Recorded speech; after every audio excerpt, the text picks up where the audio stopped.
Hey Ghost Hunters, are you still struggling to figure out which ghost you're dealing with in Phasmo? There have been a few updates to the game since the last time we looked at some easy ghost tells, so let's go over 5 more ways ghosts will give themselves away in Phasmophobia. Number 1. Goryo Dots. The Goryo is one of the most hated ghosts for a variety of reasons, one of which is that it's stingy with its evidence. However, this stingy ghost can give itself away. The Goryo will always interact with the dots projector if evidence is turned on. Where the Goryo is stingy is when a player is in the ghost room, the Goryo won't show dots. Further, the player can't see Goryo dots with the naked eye. So if it feels like you've had a dots projector down for ages, but you can only see dots evidence through a camera and with nobody around, you've got a Goryo. Number 2. The Mare light toggle.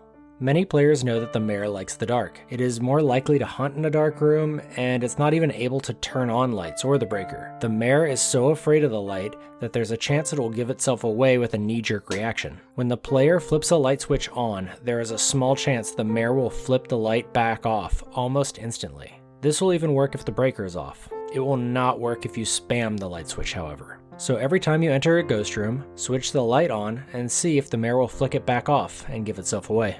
Number 3. The Shade Shadow. The Shade is the shy ghost and notorious for being slow to interact around players and even more slow to perform a ghost event. However, when the Shade does materialize in a ghost event, it is far more likely to materialize in the form of a shadow rather than a solid form. If this happens during a regular event, this is not a sure way to identify a Shade, but if the event is forced, like through a summoning circle or music box, the Shade is the only ghost that has a chance to appear as a shadow. A Shade can still appear solid, but if you do have a shadowy ghost crawling towards your music box, it's a Shade. Number 4. Obake Shapeshift.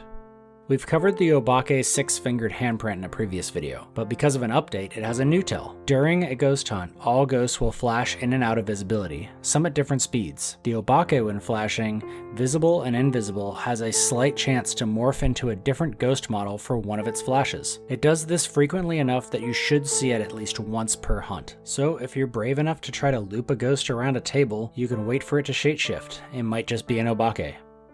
Number 5. Raiju Speed.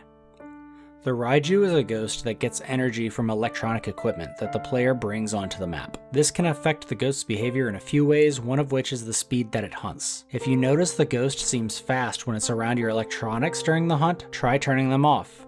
And I mean everything, your flashlights, dots, EMF cameras, everything. Then wait for it to hunt again. If the ghost seems to be just normal speed walking through the same area, you've got an angry Raiju hungry and looking for more of your electronic power. And that's another 5 ghosts that give themselves away. I hope this video was entertaining and helpful for your ghost hunting. If you would like more ghost hunting tips, I have a series breaking down each individual ghost type here. Thanks for watching, and until next time, have a good one.